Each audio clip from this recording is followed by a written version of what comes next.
Should be live What? now. Yeah, there we go. I'm not going to make the same comment that I make every time. There we go. We're actually live. Yes, I don't know we what are. that means. Right.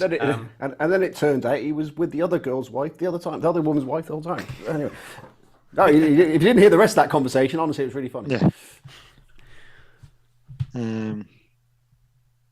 Right. Okay. Should we get things going then?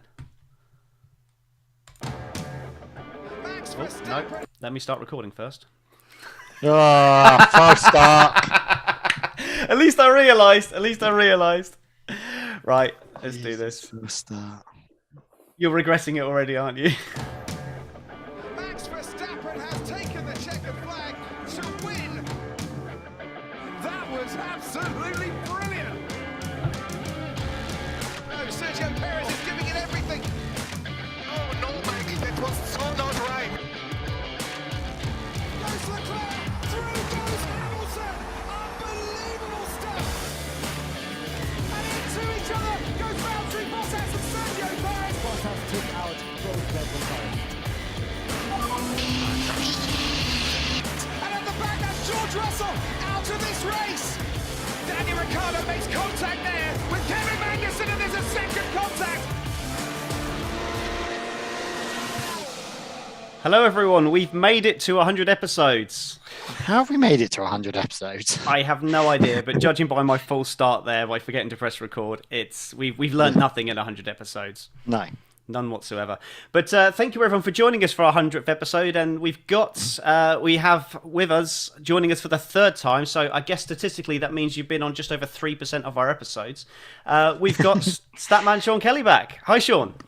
Is that Grand Prix episodes or sprint episodes? Or are we amalgamating those stats together? It gets complicated. And, we're lucky we don't do a separate sprint episode. I think I'd lose my mind. Yeah, I know. And then different qualifying and and then do we award the pole differently based on? I think Ted Kravitz loses his mind as well because now he's having to do an extra notebook, and then the F1 show vanishes on those ones. I'm just like, I have no idea what's going on. He may just be losing his mind as a consequence of being bombarded by my emails all the time, telling him this, that, and the other about stats. Yeah, which he tries to come. Him and Croft try and make them sound like they come from them, and it's just like, no, we all know where they're coming from. Yeah, I don't care as long as the check clears. I do always laugh at that. I say to the wife when he says something knowledgeable, and I'm just like, yeah, Sean said that. Yeah, Sean told him that. So.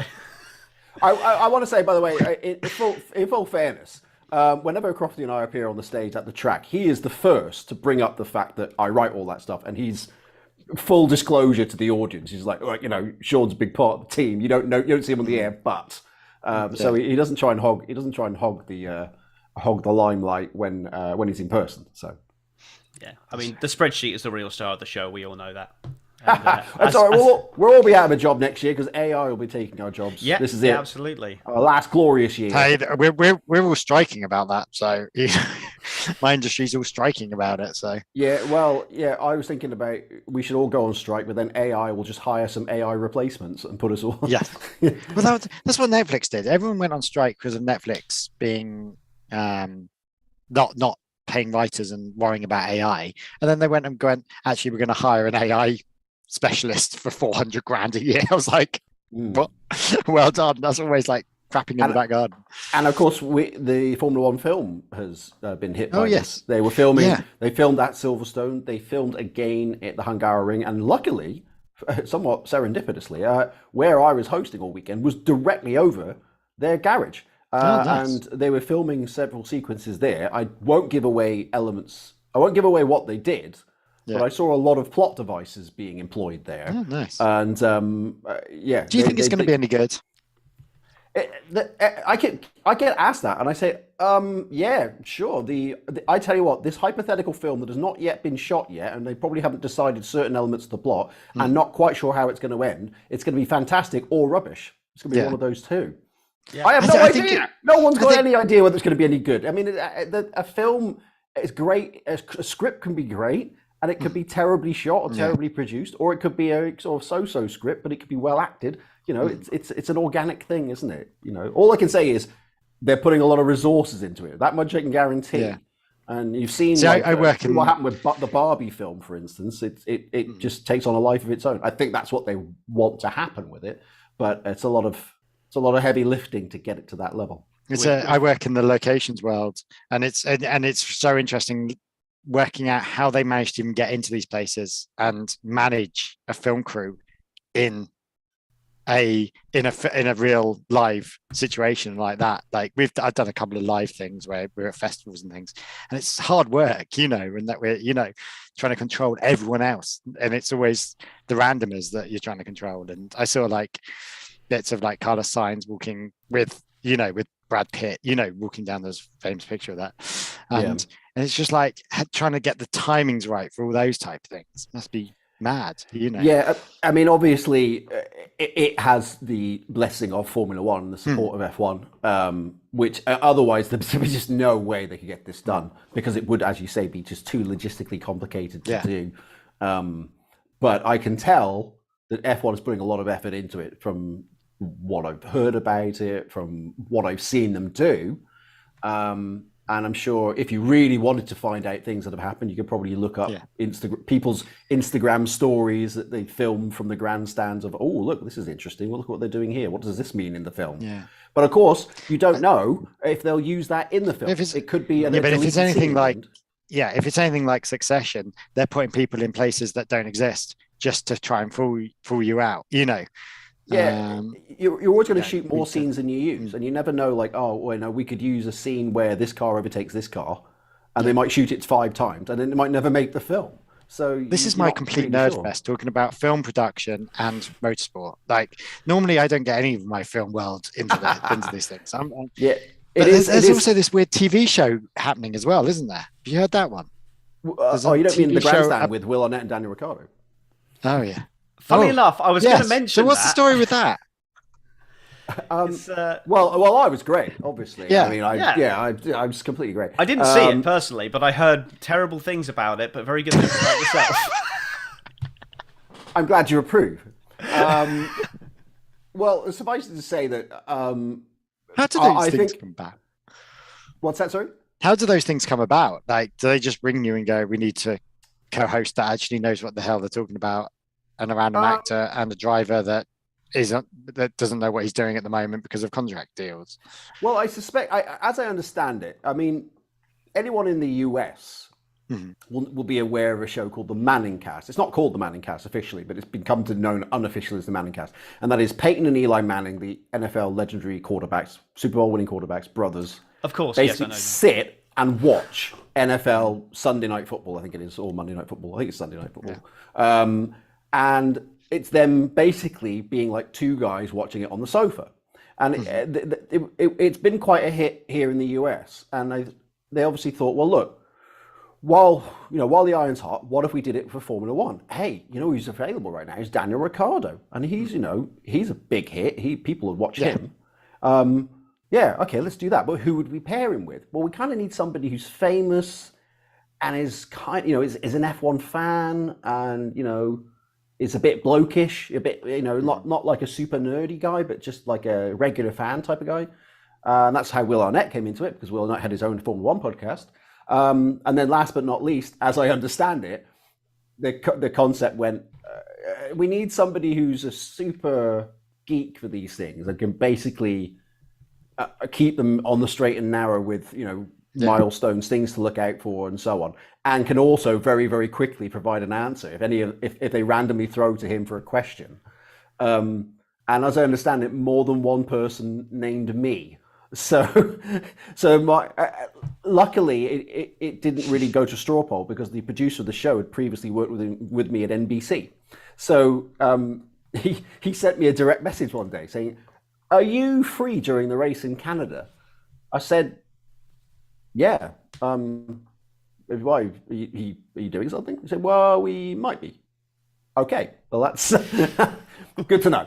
And as so, do you normally throw stats during the show live normally? Yes. Or why would you not for Canada? Or were you doing it? I did it at the same time. I may have become the first person ever to work on 2 different Formula One broadcasts at the same time, live. Because, see, ladies, men can multitask. Carry on. Yes, indeed.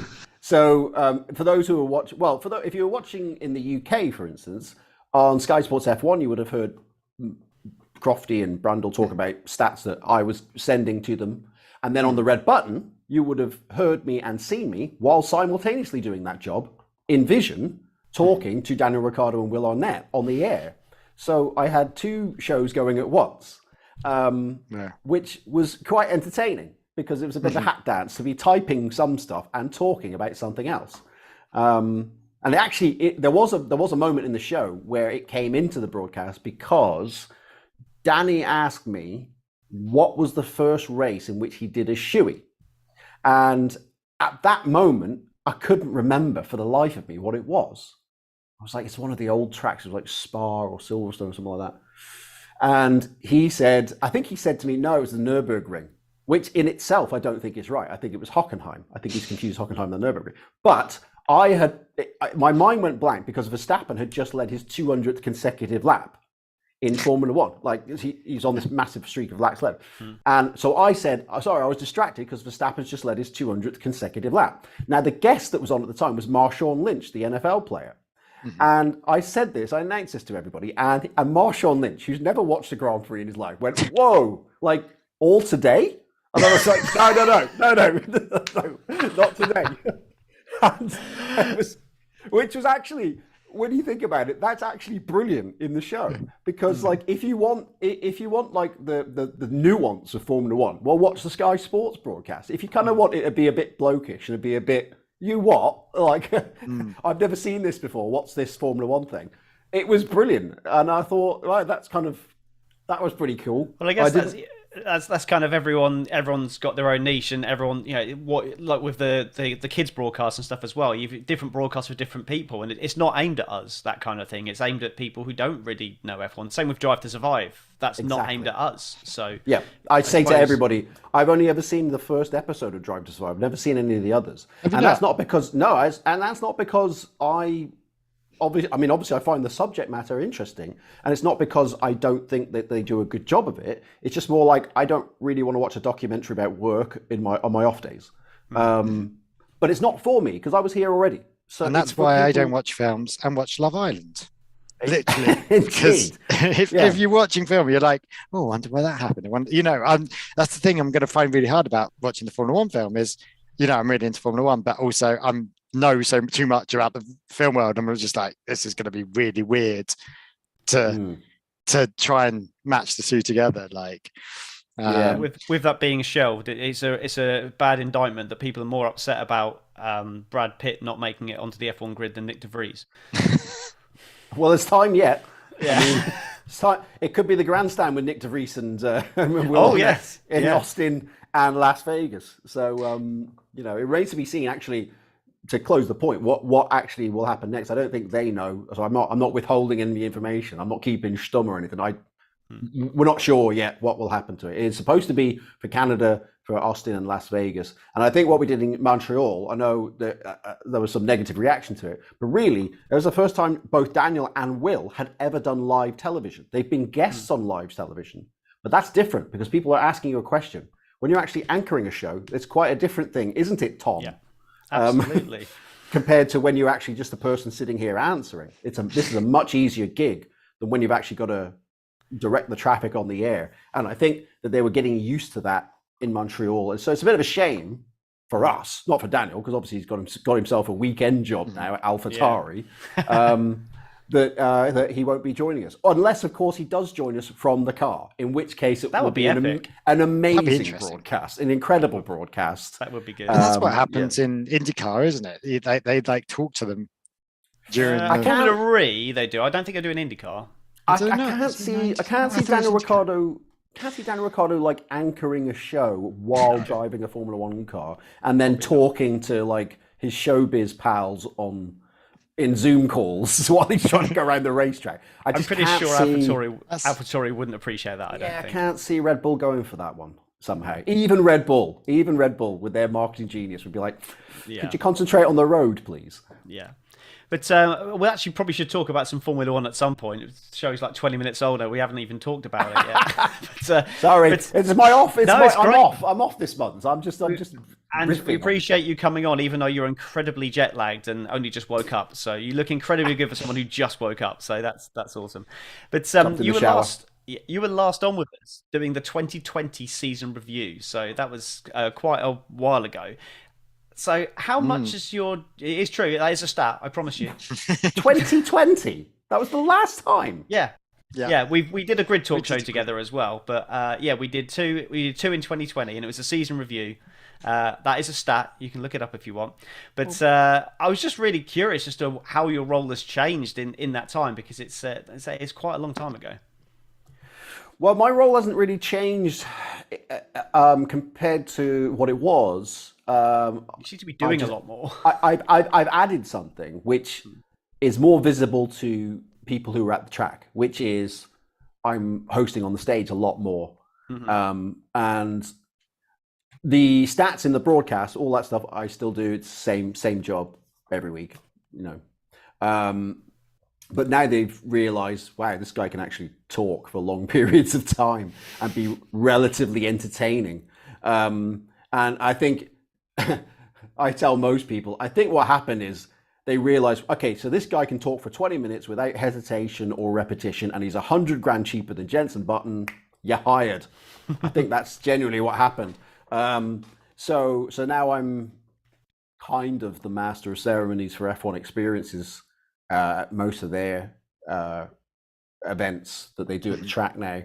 But I get asked to do stuff for other people like Oracle and AWS and Shell and do the other regular sponsors in Formula One along the same lines, because they know I can sort of go off on a tangent. If one of our guests cross-references something from yesteryear, the chances are that I'll be able to go with it.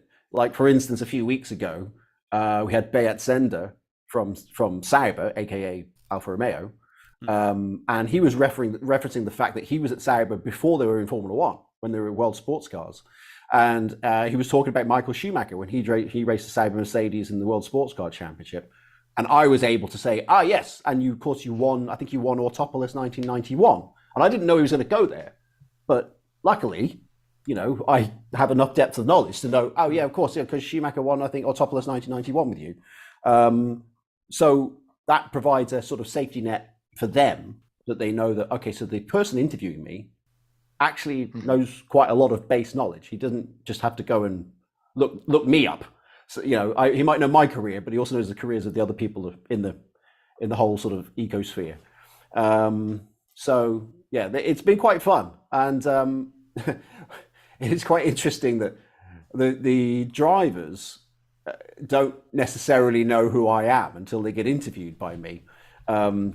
In Austria, Nico Hulkenberg was on stage with me, and he did this. He did this to me. He looked at my lapel. There was a badge on my lapel. He said, "Is that the ACM badge, Automobile Club de Monaco?" I said, "Yeah." He said, "Are you a member?" "I am." "Oh," I said, "I am a member too." I said, "Yeah, there we go. See, we're like brothers." I started going on about his career stats and everything. And towards the end of the interview, this is the Friday night in Austria, he said, I said to him, how are you going to do? How do you think you'll do for the sprint shootout tomorrow? Where do you think you can qualify in the sprint shootout? And Hulkenberg said, "Well, you seem quite good with stats. Where do you think I'll qualify?" And I said to him, well, Haas's best result here, best result in Formula One, if I remember correctly, was 2018 when Grosjean was fourth, Magnussen was fifth at this track. Ergo, I reckon he'll be fourth. And he qualified fourth. He did. He did. So, therefore, next time I see Nico Hulkenberg on stage, which I think is supposed to be at Monza, I shall remind him of said fact, and that every time he gets interviewed by me, he qualifies higher on the grid. But my favourite one was in the Hungaroring, when the other Nico Rosberg, was our guest. It was right after Lewis Hamilton had taken pole position, and he was bouncing because he was so excited. He was like a fan. I wasn't expecting him to be like that. He was so like, wow, Especially that was so Rosberg, cool. yeah. It's Rosberg of all people. It's just like, wow, that was an epic. Hamilton actually gave it to him.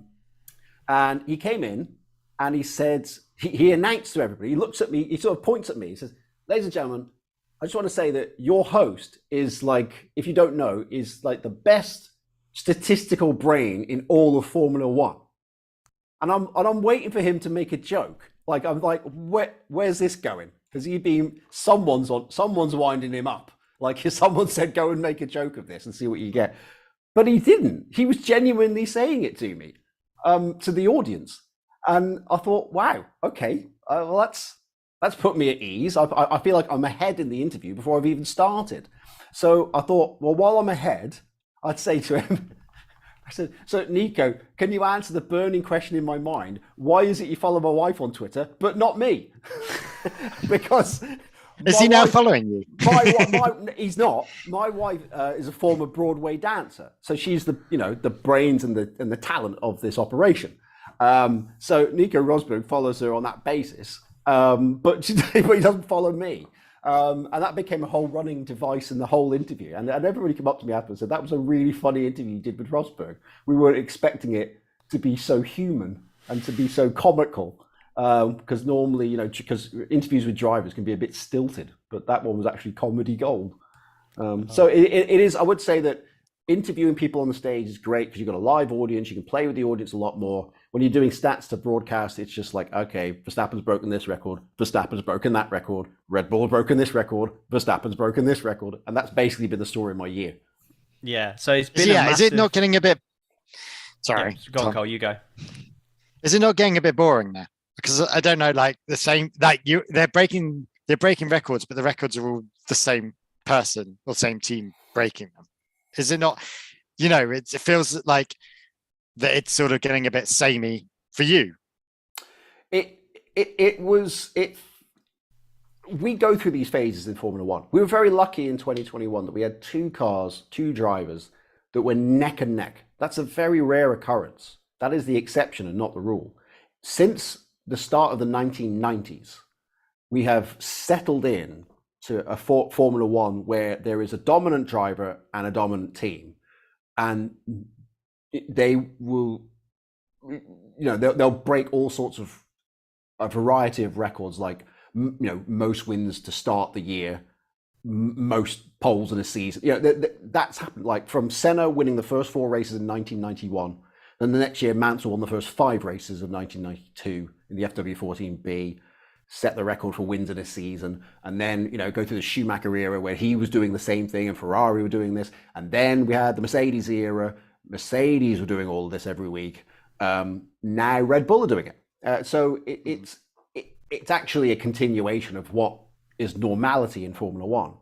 Mm-hmm. What's actually happened is the randomizing elements have been reduced. We don't have unreliability in Formula One anymore. The cars are bulletproof. They never fail. I mean, they almost never fail. And that's unfortunate. And also Verstappen particularly has not been compromised by a badly timed safety car or a badly timed red flag. That's actually the randomizer that has allowed some quirky results in recent years. For instance, Gasly winning in Monza in 2020 was partly down to Hamilton getting the rules wrong, pitting under the safety car. And Stroll forgetting how to brake. And Ocon. You're thinking of the Ocon thing. See, we very rarely. No, I mean the one. No, I said Ocon. Stroll was leading on the restart, and then he went straight on. Yes. Well, also in 2021, of course, Stroll was part of the pile-up that led to Ocon winning the race. But we very rarely get a first quarter pile-up. So there's very rarely is there an accident now that eliminates multiple cars at once.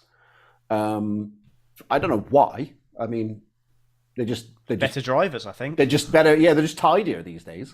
But is it not to do with more simulator time, and they're actually on the track longer, even in the mines? They know where the lines are, and every eventuality has been played out. Perhaps. I mean, that's certainly a contributing factor. I think the cars, the cars are sturdier. I mean, the cars are massive. I mean, they're not as wide as they used to be, but they are much longer, and they're heavier. And they're like tanks now. You know, it's quite. You know, you saw the hit that Perez got from Hamilton in the Spa sprint, and it didn't stop Perez. Whereas back in the day, you know, you might have seen that be a retirement because it might hold the radiator. So maybe that's part of it. But yeah, Verstappen has not been on the receiving end of that sort of bad timing. And actually, when it might have happened, which is Australia, when we had the red flag right at the end, and we could have had the restart, he absolutely bossed that restart. When he had to get it right, he did it. And that's the boring thing, if you want to call it that, is that cometh the hour, Verstappen executes just right. And that's the frustrating bit, because you think we might get an upset here, and then when he needs to pull it out of the bag, he does. So you got to, you know, hats off to the guy. He's done an amazing job. Do you think he will be the greatest driver ever? Bearing in mind he's young still, he's still got another 7 years in that shit. If we'd had this conversation at the end of 2013, you would have said, is Sebastian Vettel going to be the greatest driver of all time? He's just won the last 9 consecutive Grand Prix. He's won the last 4 consecutive world titles. Red Bull have won the last 4 consecutive constructors titles. Vettel got the all-time record for most poles in a season, and so on and so on. And at the end of 2013, you would have said, there's nothing that can stop him. He's going to be the first driver to win 100 Grand Prix in Formula One. The start of 2014, didn't win a race that year. Left Red Bull at the end of the season, and precipitated a decline in his career. Yeah, I know he had wins in Ferrari and so on, but he was never that dominant ever again. So in the case of Verstappen, yeah, it looks unstoppable right now, but it can stop instantly. Ask Lewis Hamilton. Yeah, that's what I was going to say. Hamilton, suddenly, you know, and Mercedes in general, you know. Yeah, suddenly the handbrake gets pulled on your competitiveness for whatever reason. I think we downplay just how difficult it is to keep this particular plate spinning in the air for this level of time. If anything, it just endorses the level of dominance that Mercedes had prior to where Red Bull are now, how difficult it was to keep being that good for 8 consecutive years.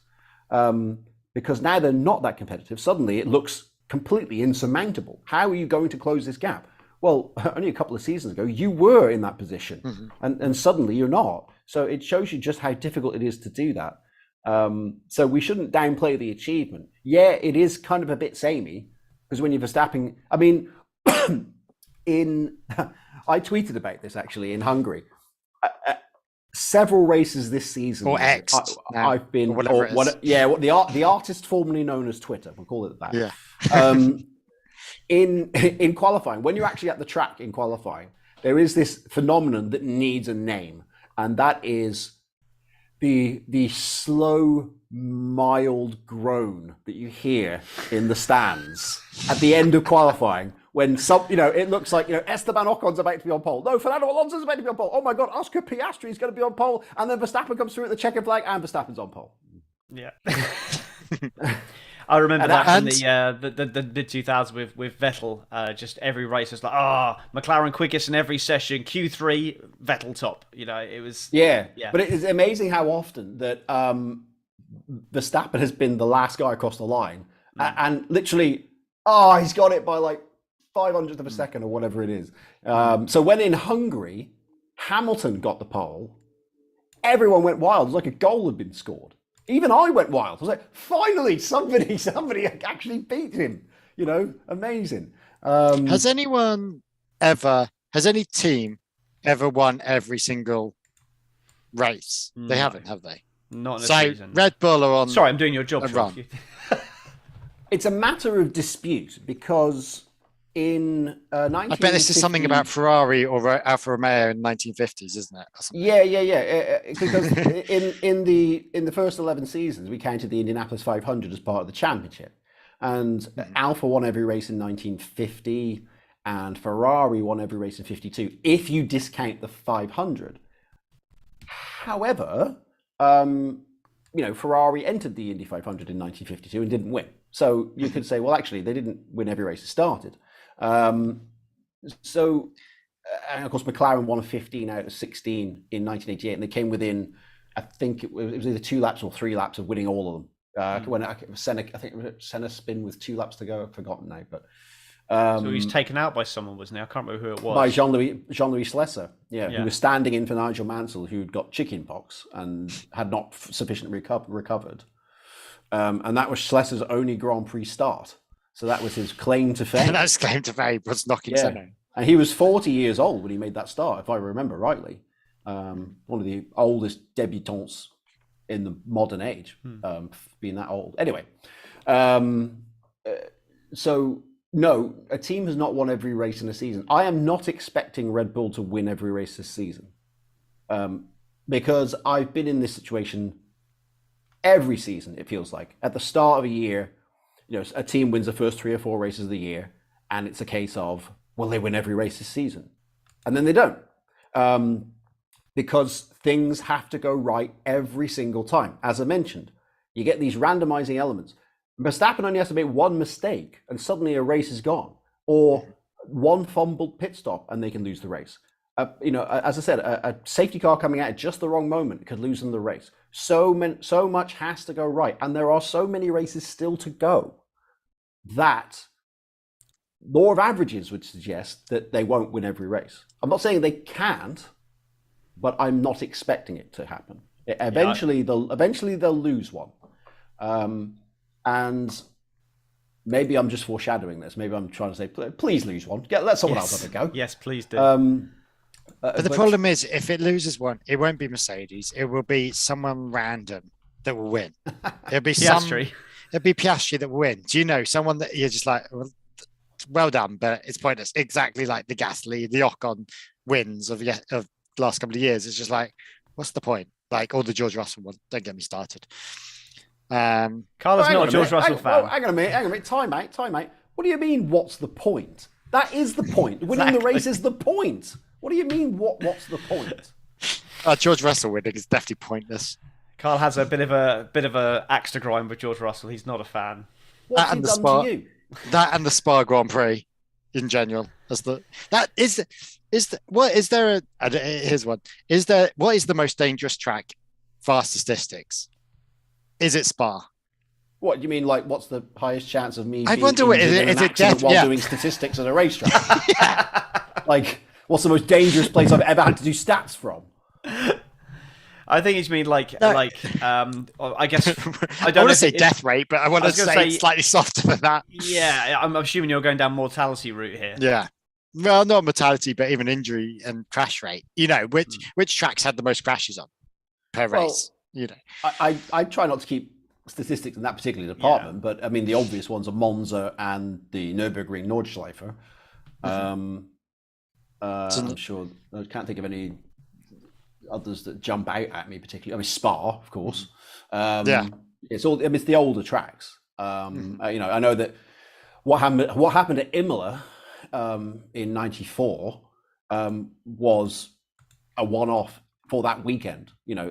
Other than that, it's not been an especially dangerous racetrack down the years. Yeah, there's a lot of big accidents, but there weren't actually big injuries or anything like that. A lot of spectacular accidents, but everyone got away with it. Kind of gave us a false sense of security. I was actually talking about this the other day to Alod Kalf, who used to be the Eurosport commentator at the time of Imola '94. And I was saying, isn't it amazing? Like on April the 29th, 1994, I genuinely thought that it was impossible to kill yourself in a Formula One car because I'd seen so many drivers climb out of some backwards, upside down car in 2 pieces, and they climb out and run back for the spare car. Yeah. It came as a shock that, no, actually, you hit something solid at 200 miles an hour, you could actually die.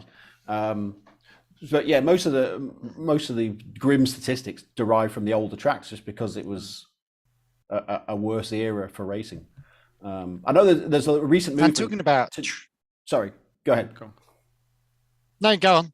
I was going to say that there was a recent movement. Obviously, there was the accident recently at Spa in the lower Formula, which claimed another life at the Eau Rouge Raidillon area. It was just sort of reopened the debate as to whether or not we should keep that section of racetrack. Well, I mean, there's nothing wrong with the racetrack as long as the barriers are in such a situation where the cars don't rebound into the track. And that area of Raidillon onto the Kemmel Straight, I've always winced, particularly on the first lap, like, oh, because it's so narrow. for 185 miles an hour going through that section, particularly in the wet. We're just like, if anyone goes into the barrier here, we're in big trouble. And unfortunately, it happened. So we've got the old tracks, and now we've got the latest one was Miami, and now we've got Las Vegas coming in. How does that affect statistics? Does that open up a new set of books, or what do you think about the new track? Is it exciting to add new tracks, or should we not be building random street circuits? Well, as sort of a bit of a, as long as there's a balance between them all. I think one of the questions I get most at a Formula One track from guests is, what's your favorite track? They'll ask me, or they'll say, which race should I go to? And I'll always say the same response, which is, it depends what you like. If you want to have, do you like crowds? Do you like a lack of crowds? Do you want to be in a city? Do you want to be in the countryside? Do you want to see the cars up close where you can take a really good picture and put it on your social media? Or do you want to see the cars going as fast as they can go around the fastest corners that they can navigate and see what they're really made of? Because, you could go to Miami and stay in like the beach area down the far end of the track and probably get a really good shot of the car because it's only doing like 50 miles an hour. And then you could attend because the DJ's on right after the end of the race and all that sort of stuff, and all that. That might not be your thing. You might prefer to go to Spa. You might prefer to go and hang out up at Lake Com, under an umbrella, and see, feel like, wow, I'm around all this history. It's like 80, 90 years of racing at this venue. I've seen so many drivers race at this track, and I want to see them come up here and be able to go see them go down the hill and everything. So as long as we keep that variety, I've got no problem with it. What we don't want to do is end up too far down the route of street circuits. Now, probably 20 years ago, I can remember thinking to myself, the street circuit is dying. There was a time, I can't remember the exact years I was thinking this, but there was a time where I thought, wow, we're running out of street tracks. Like, we've got all these Bernie drones, because of course Bernie, when he would introduce a new venue, he'd be like, well, you're going to go and build a venue. And Herman Tilger has to build it and be the architect, and you spend all this money building this autodrome. We can have a Formula One race, and it felt like, are we not going to have any street tracks anymore? It's all going to be all these purpose-built tracks that are made specifically for Formula One. And so we've been at the other end of the scale at some point in the recent past, where it was like, are we going to have any more street tracks? Now the debate is opposite. Are we going to have enough permanent tracks? So it's changing tastes. And I would say also, it's our own society's tastes are changing. Because now, for instance, we're not so willing, not as many of us as willing to go off into the forests of Spa and sit there all day with limited cell phone coverage. And I would never go to the forest of Spa. Would you not? I don't know. It's often a conversation I say that that kills World Rally, because 25 years ago we didn't have a problem going out to the forest of Kiel to Forest to go and watch the RAC rally, because we didn't need cell phone coverage and we didn't need a Starbucks within 5 minutes walk. Now we want all of this, and we want it now. It has to be instant gratification. Yeah. So that also plays into it. Do we really want to go all the way out to the Ardennes to watch these Formula One cars when we could just go to Abu Dhabi and have a 3-day, doss about on a yacht, VIP treatment, and the cars come round and there's a DJ and it's just like party on, and we can sit in the hot tub, and it's horses for courses. Just right now street circuits are in. Maybe they won't be in 10 years' time. So, obviously, I think the circuit that I'd love to go to is Austria. Why is that? I nearly went this year. I nearly booked tickets. I know. For me, it just feels like it's a small enough. Everything seems compact. Maybe I'm wrong. This is how I'm seeing it. It's always a good race. It's always full of energy as a race, and that's the one. I think that's the one I want to go to more than any. Well, it's got a good combination of compactness. You are right. It is actually quite a compact venue. But it's got amazing scenery. I mean, you've obviously seen it in photographs, the elevation of the Styrian Mountains. it is even more breathtaking in real life. But it also has history, because the old racetrack, which was used until 1987, the whole first sector of that track is still in existence, and it's used as a fan zone now. But the tarmac is still there. It's actually, when they have wonder where all those Dutch people come from. All the coaches are all lined up on what was it's called the Flats track, the straight that was after the first corner. That's where that's all the coach parking is now. And then up at the Tirok curve, which used to be the second corner of the track, above there is a campsite. And the campsite there is the most amazing view of the old racetrack. And so it's all still there. And so it's got this great element of history, which I don't think they play up on it enough, actually. Because I went to walk around it on the Friday. No, I don't know that. Like, I'm not Tom's definitely more history man than I am. I wouldn't know anything about the history, but I've never heard about the history. In my head, it's always quite a new built track and a new design, because it's the Red Bull, Red Bull ring. It's very modern, and I thought it was the last 15, 20 years. I didn't realize there was a historic track there. Yeah, I mean, it first held the race in 1970, and it was rebuilt. It was remodeled in 1996. I hated the remodeling. I absolutely detested it, and I still have just a fairly begrudging acceptance of the layout. But as an actual event to go to, it is a very, very enjoyable race to attend. It is a little bit in the sticks, though. It is a little bit. I mean, you're a long way from Graz. Graz is the nearest major city. And we actually stayed. The hotel we were staying in is in a town called the Oban, and we thought we'd committed a crime. It looked like a young offenders institute. We came in, we were like, "Sorry, are you gonna is it gonna be lights out tonight? Like on on a wing of a prison?"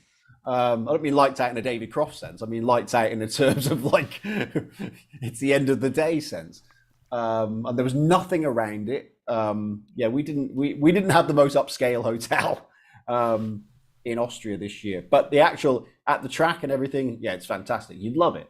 I think you should definitely go for it next year. I think that's the one. Me and Laura, my wife's now also into Formula One, which makes life so much easier. And she's I think I'm gonna try and get her into going to that one. It just feels like the right one to go and see. And also, if you fly into Vienna, the train ride from Vienna down to the region of Austria, you need to go to down in Styria, or Steiermark, as they call it there. The scenery is amazing. So even the train ride does it beat Kerry though? Does it beat Kerry? Yes. Well, it's I mean, I find that with a lot of these tracks, they often, when they change them, they do just look like they just lop the corner off them. The same with Hockenheim as well. But that's another one. I love the Hockenheim layout, which unfortunately we don't go there anymore. But it's a great track. But looking back, by the way, before we go on, I just want to sort of pose a question to your loyal listeners. Do we sound like old farts talking about the old Austrian track and the old Hockenheim track? We haven't been to the old Hockenheim for 22 years. It's 2001. There are drivers on the grid now who were born in 2001. Listen to us. I was like, all right, Grandad, calm down about the good old days. This is true. But say going back to but that's what Tom's about. This is what this. Yeah, I'm talking about 1987 was the last time we raced on the old Austria. Oh, I think we're losing Carl. That's probably not a bad thing. But so just I was one. Yeah, he's definitely time delayed. So looking back at these, over the years, have you ever looked back at the historical point systems and worked out championships, if any championships have changed hands, if you use different point systems or anything like that, or is that something you don't kind of deal in if his F1 spelled backwards and everything? I have done that, and I actually did that as an assignment for how I got my job in Formula One, because I got into F1 at the start of 2003, and that was the year when Formula One changed from 10, 6, 4, 3, 2, 1. It used to be points for the top 6 only. And in 2003, it was points down to the top 8. And one of the first assignments I had was, okay, well, would that have changed the outcome of any recent world championships? And I think I mean, bearing in mind this, I did this 20 years ago. I think that Eddie Irvine would have been the world champion in '99 if we'd used the incoming points format. Generally speaking, I don't look at it just because I've got enough to do without dealing in hypotheticals of yesteryear. What if they'd used? It's like saying, what would Nigel Mansell have won more than one world title if he'd been racing for Red Bull? Yes, I know that Red Bull didn't come into Formula One until a decade after he retired, but it's like, okay, well, this is like a fool's errand. I'm not going to get anything out of this. There have been instances where championships would have been in different hands based on the points format. Another egregious example, 1988, of course. When Alain Prost, this is little remembered by history, actually outscored Senna in 1988. But it was the best 11 scores out of 16 in 1988 that determined the winner. So Senna's best 11 scores in 88 were better than Prost's best 11 scores. But Prost had more overall point scoring finishes. He actually scored more points gross than did Senna. But on the best 11 system, it gave Senna the world title. So we had... I'm sure Prost is not at all upset and probably hates having to remind everybody how he had more points than Senna in '88. And I'm sure he's currently seeking advice on legal proceedings to take out to get that decision overturned. Yes, absolutely, because that's the flavour of the month now. Let's go out retrospectively change history. Yeah. Yes. Why don't we? I said that when I heard this whole thing about Massa taking the 2008 thing to court. I said, well, why don't we retrospectively change 1970 and give the world title to Jackie Hicks because Locke and Rindt was dead and he couldn't collect the championship. Yeah, because that sounds callous. That was a genuine talking point at the time. If you look up the contemporaneous reports, the CSI, who was the precursor to the FIA, they were genuinely debating whether Rindt could be counted in the World Championship because he was deceased. So, where does that end? If we open up that can of worms of just retroactively saying, okay, from now on, Massa's the world champion. Well, hang on a minute. How far back can we go? What's the statute of limitations on this? I guess that's kind of a lot of the problems with is that the gonna cost cap and everything, and what punishments you get for the cost cap, and it's going to have to be for the following season because you can't retrospectively remove someone's championship. And in the case of Red Bull, we still don't know definitively if that penalty that they were given actually has hindered them. Really, we won't have the full context until 3 or 4 years down the line.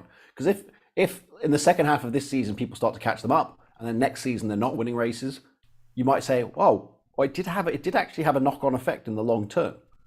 But at the moment, it looks like it isn't. But we don't have the full context yet, and there's no prior punishment that we could put it up against and say, "Oh well, in the previous transgressions, the punishment was this." We've never had the cost cap before. We've never had cost cap transgressions, so we don't know exactly what the right penalty is. So we've been on for nearly an hour, and we've completely failed in talking about the 2023 season. So I think I'm going to I'm going to probably abandon that and just move on to some questions from the chat because we've had quite a lot of people doing stuff on there. We've got Ruby Price from the Grid Talk podcast is on the chat there, and they're doing a podcast in a couple of days about people's hot takes. So she's asked, would you be willing to give a hot take about Formula One for the remainder of the season or for the future? In terms of the competitive order, I presume is the question. Well, it's just little things like Carl said, Oscar Piastri would be world champion before Lando Norris, and I said Lance Stroll's last season in Formula One will be 2025. So something like that. Well, strangely enough, I hate to sound boring, but I don't actually think a lot about the medium to long term because there's so much to do. I know this sounds like a real first world, violins sort of thing, but there's so much traveling involved and there's so many things to do with being on stage and then doing the TV that I haven't got time to really sort of look ahead and think, actually, I can see where this is going. Long term. Well, how about this? Las Vegas will be great. Don't worry about it. There's currently two types of people. There are two types of people in the Formula One ecosphere right now. One, people who say, I really want to go to the Las Vegas Grand Prix. And two, people who say, I hate the idea of the Las Vegas Grand Prix, while secretly hoping that they'll get to go to the Las Vegas Grand Prix. Now, I appreciate that you might have to mortgage your house to go to that race. But I think 9:55 p.m. in Las Vegas, Nevada in November, when we do the dun, dun, dun, dun, dun, dun, do all that, whoa, like that. And the next thing you see is 6 a.m. in the morning for us, isn't it? the rising helicopter shot above the strip, and you see all the casinos all glittering, and this beam of light going around Las Vegas, and we'll all go, holy shit, what? They're actually doing this. This is actually going to happen now. After all the talk, we'll all be like jaws on the floor. I can't believe that this is actually a round of the Formula One World Championship. I suppose and not PlayStation stuff. Certainly beats a car park in that's in your Caesar's home Palace, doesn't it? race, isn't it? Well, it's not my home race. Sure, that'd be your home race. I live in California, but it is only it's about. But it's 5 as hours near as drive. you're going to get, isn't it? Yeah, so I'm planning to drive. Yeah, I'm going that's to as leave my near as I'm you going to leave my house, get in my car, and drive up there, knowing Nice. full well that everybody else on Sunday is going to be getting the really, really expensive air tickets out of Las Vegas to get back to Europe because we're going to go to Abu Dhabi the next weekend. Yes, I know your heart bleeds for us, but in my case, I'm going to get in my car, drive back to San Diego, do some laundry, have a cup of tea, go to the airport, and take the San Diego British Airways flight, which is going to be a lot cheaper. So, score one for me. Yeah. And then when we get to Abu Dhabi, we're all going to be jet lagged by 12 hours, absolutely knackered off our tits, and not know what day it is. And then we're going to try and do a round of the World Championship. So Max will do us a solid by wrapping up this World Championship early, so nobody will be watching the Abu Dhabi Grand Prix and won't realise that we're all half asleep. I'm pretty sure it'll That's be a hot concluded. take. That's also a hot take, by the way. That's another hot take. Amazing. And Grid Talk allowed to use that? I endorse this message. Thank you very much. They'll very much appreciate that.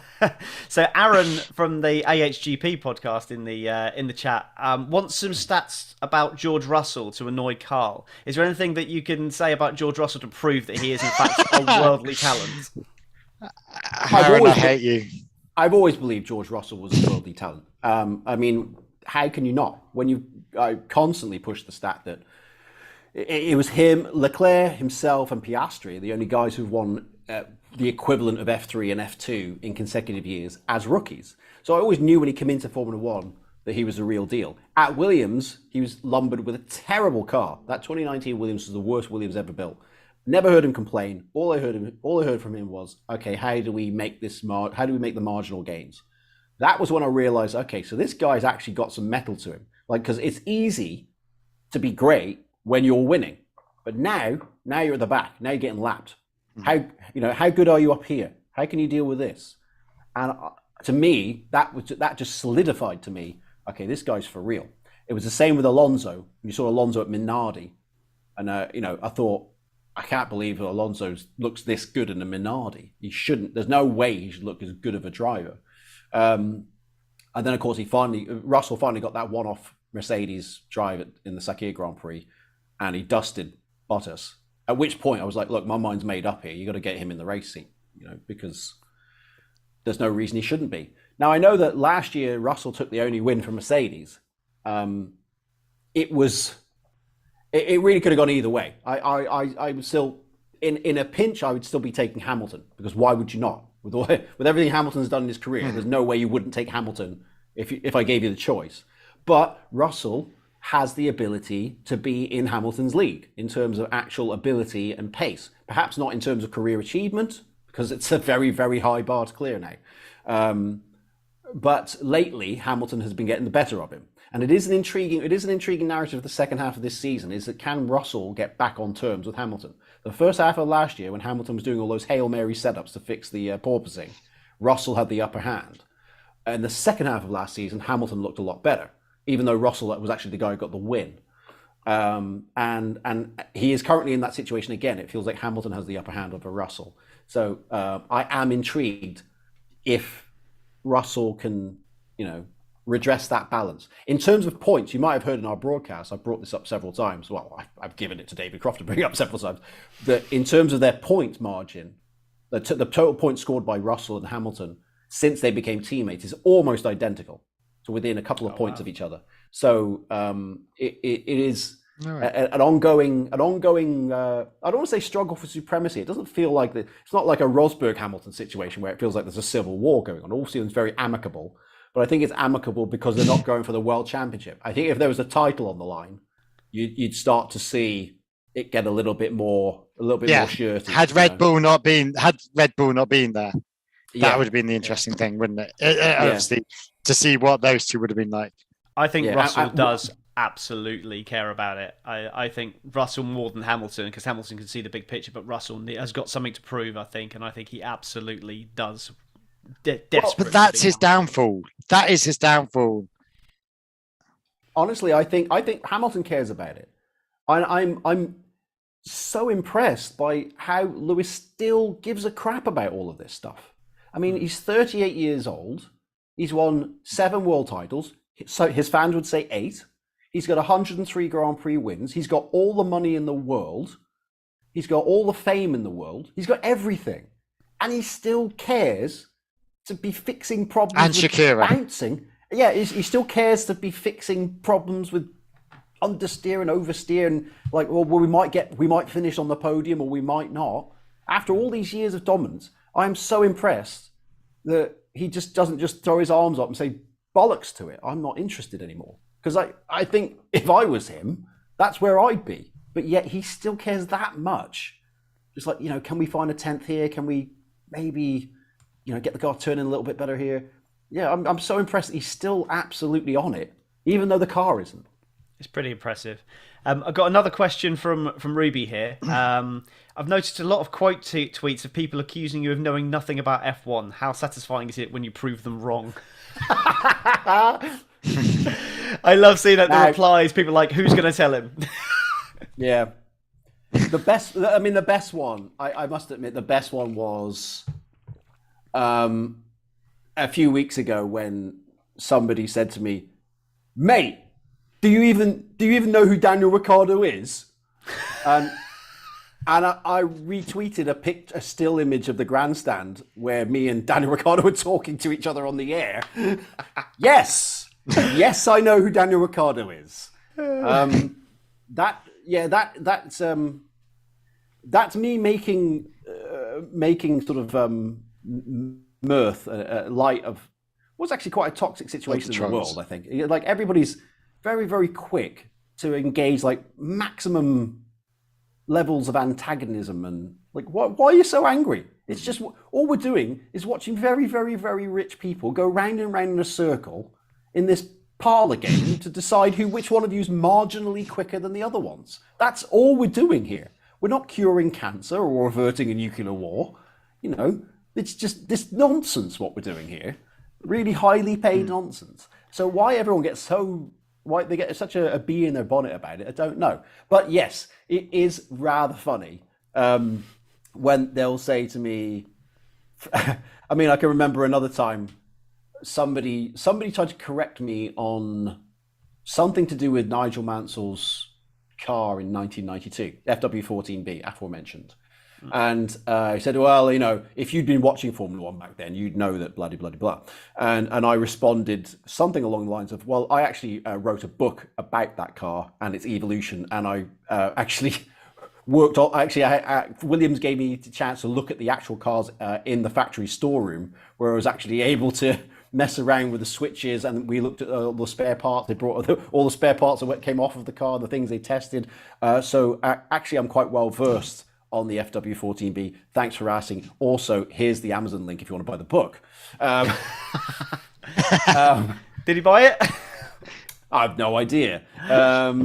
So yeah, that's quite entertaining. But I often wonder, like, I hope people don't think that I'm being egotistical in my own right when I'm acting like that. It's just like, guys, like, how can you say you've just watched the broadcast and then you tell me I know nothing? The broadcast you were watching had my content in it. You literally just watched That's literally where I'm the source of that fucking. Yeah. Anyway, Feel better? carry on. Yes, I do feel a lot better. Good. So I've got a couple of questions from Sophia Richmond. She's wants to know what's the most crazy, unique stat that most people wouldn't know. There was another one, but I've lost it. What's one record that you think will never be broken? In 1972, Emerson Fittipaldi was the world champion, and teammate Dave Walker did not score a point. Wow. And also records that I don't think will be beaten. Well, they generally pertain to age, as in oldest driver too. The oldest driver to start a Grand Prix was Louis Chiron at the 1955 Monaco Grand Prix, and he was 55 years old. Now, if Brad Pitt does sneak onto the grid, he will beat that record by more than 4 years. But I don't think he's going to get his super license, so I don't think that would count. So I think Louis Chiron's record is safe for now. And even if some guy, if Nigel Mansell was 70 years old yesterday, in fact, Nigel Mansell came back, and he hasn't officially retired. He never officially retired. Even if Nigel Mansell came back at the age of 70 and became the oldest driver ever in Grand Prix, he still would not have enough influence to change the average age of the field, the average age of the entire grid.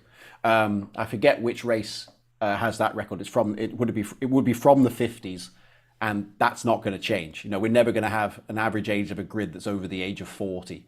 These days, the average age is 27 sort of age. So we'll never get there.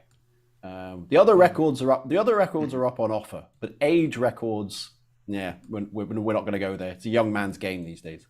I think Fangio's percentage of races versus race wins will never be beaten. It was like 40-something% or something, or 24 wins in 51 starts in the World Championship. Yeah. So whatever that percentage that works out, I forget what it is exactly. So it's a lot. It's certainly around the 50% mark. I can't, even with Verstappen's current form, like you say, it's not permanent. So I can't see that sticking around forever. It could happen. It could happen because you could have a driver that comes into Formula One who, let's say they'd wax the field in Formula 3 and Formula 2 like Leclerc or Russell and jump straight into a car that's as good as the Red Bull. And it just so happened that, let's say for argument's sake, Verstappen retires at the end of this season, shock retirement. And it has happened before. Rico Rosberg did it. And then suddenly it's like, okay, well, we're going to promote our guy from the junior team. And suddenly he's winning, 9 of the first 12 races or whatever it is. And all of a sudden you're looking at his percentage and thinking, wow, Damon Hill had it. He had a very high win percentage because he came into Formula One. He'd only had 2 races at Brabham before he was in the World Championship winning Williams. So up until the end of 1996, his success rate was up there with the best drivers in history. Of course, it went down after he left Williams, but at that stage, it was very high. That's very true. I've got one from Darren Apps as well. He said, have you ever checked out an obscure new stat and thought, wow, that's amazing? Yeah. Actually, the most recent example was Hungary, the end of Q3 in Hungary, because I looked at the timing screen and I thought 577 covers the top 10. Wow, that's close to the record. What's the? So I knew what the record was in my head. It was Brazil 2003. So I checked it. I was like 577. Hang on a minute. 577. 5. They're the same. We've got a tie. It's exactly the same. Wow. So I instantly threw that out there, and we had it on the air before the cars hit Parc Fermé. And social media posts, social media graphics went out there, and all that stuff. And I love when that happens because I think no one thought of that. That was me who came up with that just then. And it was like that. Like if you'd had a day to think about it, you might have come up with it. I came up with it while we were on the air. So that was a particularly cool one. I always know. I think to myself, if even I go, oh wow, I can't wait to get this one on the air. Like I know this, whatever stat it's going to be, it's going to have some legs to it. That reminds me of what you told us on your first ever broadcast of the quickest Grand Prix in history at Monza, I think it was, wasn't it? Yes, yeah, Monza 03, when I calculated the theoretical winning time in advance. Like if they break this this time down to the 1,000th of a second, it'll be the fastest race in history. So as soon as Schumacher stopped the clock, I was like, oh, that's a record. Let me work out the conversions, miles per hour to kilometers an hour, put it up on the air. And it was just under 154 miles an hour. We had it on Speed Channel. I was only working for Speed TV in the US in my first year. And so we had it before Schumacher stopped in Park Fermé. And then no one else reported it for 24 hours. And I thought I genuinely, like 18 hours later, I was like, I must have got it wrong. No one else has said it was the fastest race in history. And I was genuinely preparing it's been lovely working with you in Formula One. I've had a wonderful year. I'll always be able to say I worked in Formula One. And then the next day, everybody else reported, and I was like, oh, thank God. Because I genuinely thought, oh, it's curtains. I've buggered this up. Oh, brilliant! Right, so I'll do one more question from the lot, and then it will bring us back to the 2023 season, and we'll wrap up. So another one from Aaron Harper. His question is: has there been more overtakes? Has the number of overtakes dropped this year after the relative success of 2022? So it's nice to round off by talking about 2023 again, as we fail to do that in this podcast. Yeah. Truth be told, full confession, I haven't done my homework on that one because I haven't looked. And it is actually, I should take a note because that is a very relevant question for which I apologize for not having the answer. It's just not good enough, Sean. It's not good. It's not good enough. Yeah, you stumped the stat man. There we go. There you go, Aaron. Hope you're happy. I haven't looked. It is a good question, and it does need an answer. So I should write that because that's something that deserves investigation. Bearing in mind that Verstappen's dominating right now. I can see this field. I can see this now annoying Sean and Tom getting a text in the middle of the night where Sean now texts him going, "Here's this, here's the information." But look at I don't want to name drop. By the way, I've just received a message from the mother of Oscar Piastri. I love her Twitter. She's so funny. It's her birthday today, so she sent me a message just saying thanks for the birthday greetings. Blah blah blah. She was actually, I met her in Bahrain. She was one of our guests. So yeah, we should try and get her on the show. I just got told I am Oscar Piastri, which is what's confused me more than anything on the chat group. Sophia said I'm Oscar Piastri. No idea what that means. And I thought Not a clue. And I thought you were Carl Kling, the 1950s Mercedes Formula One driver. But you're Carl Sorry, there's someone called Carl Kling. Carl Kling. That's just awful. Carl Kling, that's just an awful name. He spoke highly of you as well, Carl King. But I will say that when it comes to bad names, there's nothing on earth quite as good as 1950s Grand Prix driver, ladies and gentlemen, Bernd Nacker. I'm a fan of Dick Seaman myself. Oh, he didn't race in the World Championship though. No, he didn't. He was pretty. But I tell you what, between Dick Seaman and Bernd Nacker, you'd have a fun evening, wouldn't you? I'm not sure I would be happy about being involved in that evening. But just going back to the whole overtake. So I still can't get over willpower. Yeah. Oh. But just sort of looking at the overtake thing, and obviously didn't have an answer for that. But is there anything that you look at statistically beyond overtakes that is kind of a barometer of a good race? What kind of stats would you use to prove whether a race is good or not? No, because I think that's like, if a race is good or bad, it's kind of in the eye of the beholder. It's a bit like saying, is this a good film or a bad film? Or is this a good song or a bad song? Like, well, someone else listens to it. They might think, oh, this is awful. And the next person comes along and think, oh, I love this song. It's like that. It's like, well, if your driver did well, you might think it's a good race. If your driver did badly, you might think the opposite. It's a visceral response that you get to whether or not it's a good race. Sometimes you can have a fantastic race with no overtaking. Say, for instance, frequently cited example is Imola 2005, when Alonso kept Schumacher behind him. And I felt in the last 20 laps of that race, there's no way Schumacher's going to pass him. Alonso's going to win this. And he did. And everyone else was on the edge of their seat. And I was sitting there thinking, Alonso's got this under control. He's never going to let Schumacher pass him. So I didn't think it was that particularly interesting of a race, but everyone else went nuts for it.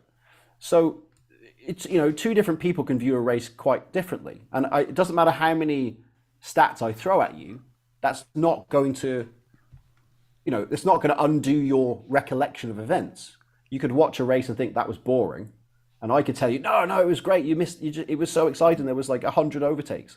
China 2016 had 128 on-track passes. No one cites that as their favorite Grand Prix of all time. So it really, statistics are there for when, things are a bit slow on track. It's kind of we're really, I always tell people, we're the ball boys at Wimbledon. We do our jobs to make the thing you came to see better. But we in our own right, we're not the entertainment. The entertainment is that bit. So we're not the primary reason people have come to watch it. So yeah, I hesitate to use statistics to make it sound, or to convince you it was entertaining when you in your head remember it as not being particularly so. Yeah, no, I agree on that one as well. I work in musical theatre, and I always say tech is the same as that. It complements it. Some people say you can't do it without the tech, and it's like, no, you can. You can't do a light show. You can do a performance on a bandstand at the Open, but you. I tell you a great example is U2's old sound engineer, Joe O'Herlihy, who's been their sound engineer since like the 70s, right? He used to say about their massive stadium shows, the fans don't go home humming the lights. Yep. The music is the thing they've come to hear. That's what they're there for. The lights and everything is complementary, but not the primary purpose of the event. And it's a bit like that. It's like, look, we're there. We're kind of making a bit of we're adding to it, but we're not actually. Put it this way: you wouldn't come to see us. You'd come to see the race without us, but you wouldn't come to see us without the race. Yes, 100%. And just spouting stats. I very much enjoy the statistical side of Formula One, which is why I love having you on, and it's been great having you on. I'd love to just kind of get some thoughts for the rest of the season. Now, normally I do predictions, but there's not really any point doing any predictions, so it's pretty obvious what's going to happen. So, what are you most looking forward to in the second half of the season? And then Carl can ask the next question. What am I always looking forward to? Well, I think Las Vegas feels like this jumping off point in Formula One history. And I think if it's executed correctly, that's what it will be for Formula One. It will be a literal, I hate to use the term game changer or leveling up or any of these other sort of businessy jargon sort of things. It will be Formula One advancing. From then on, once we've done that race, if it's done correctly, every other racetrack in Formula One and every other event will think, wow, how do we match that? On a personal note, in all the years I've worked in Formula One, I've never, ever been to Suzuka. And Suzuka's my favorite track. And I've been saving it. It's been an intentional miss, because for years I've thought, one day I'm going to go to Japan and I'm going to make a proper trip out of it. Because, and this is a very little known fact about me, I started watching Formula One in '87, the same year as I started watching sumo wrestling on Channel 4 in the UK, because it was the first year they started showing sumo wrestling. And I watched this very, very weird sport of sumo wrestling. Was that on World Sport or something? No, it had its own show, Channel 4 Sumo, introduced by the late Lyle Jesus. Watson. And I was an aficionado of sumo wrestling for as long as it was on Channel 4, up until 1992 is when they stopped showing it. So I remain quite good at sumo statistics as well. And I always said, I would love to go to the Japanese Grand Prix at Suzuka, but I want to go to a sumo tournament. The problem was that the Japanese Grand Prix has always been in October, and there is no sumo tournament in October. Well, this year it's in September, which is when they host the tournament in Tokyo. So this year, I will get to go to Japan for the first time and see a sumo tournament and the Japanese Grand Prix. And it's the only time I'll get to do it, because they're moving it to spring next year. So finally, after like 35 years, one time only, it coincides with the sumo tournament. So I get to do both this year. So a personal milestone, my favorite racetrack, and a sumo tournament. And of course, on a personal level, of course, it was where the accident happened that claimed the life of Jules Bianchi. I met my wife because of that accident. And so it has JB17 engraved on the inside of her engagement ring because of that. And a few weeks ago, when it was the anniversary of his passing, I actually went to his, what we call it, a grave tomb. It has his ashes in it, I think. And he's actually buried in Monaco rather than France. So, I guess that would be poignant to go back to where that accident took place as well. So there's that. So there's a lot of reasons why Japan is a personal highlight. But putting that aside, obviously it's a case of, okay, so when Verstappen clears them up, to use a pool table terminology, go on then, Max, clear them all up, let's get out of here. Once he gets the championship in the bag, which isn't far away, then it's a case of, well, can Lewis Hamilton maybe beat Alonso to third, or can he even catch Perez for second in the world title? Who knows? Okay. Carl? So we do, as we sort of end most of our podcasts with driver and dick of the day. Who has been your driver of this season so far, and who has been your dick? And bearing in mind, dicks do not have to be drivers. We got to do the bumper. Driver of the day. That's my wife. Wow. Right. Many wives. Driver of the year, then, for yourself. Driver of the year. Or the season so far. Well, I mean, there's one obvious candidate, isn't there? But we're not going to be obvious on this show because we don't want to be dull. I think there's a good case to say Fernando Alonso, just because it is so unusual for a driver at his age to be doing what he's doing. Normally, drivers in the 40s are phoning it in, and I always felt like in the last probably 5 years that Raikkonen was in Formula One, I thought, I don't know. I feel like he's riding on his reputation. I felt very strongly that, like, okay, if his name wasn't Raikkonen, he'd already be out of a drive.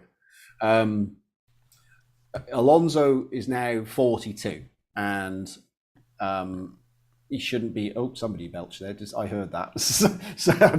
Did somebody belched? I heard that. Somebody definitely. I got reintroduced to your dinner, whoever that was. All right, there we go. Confession. Thomas. Tom, you Wasn't are. me. You are. I didn't now.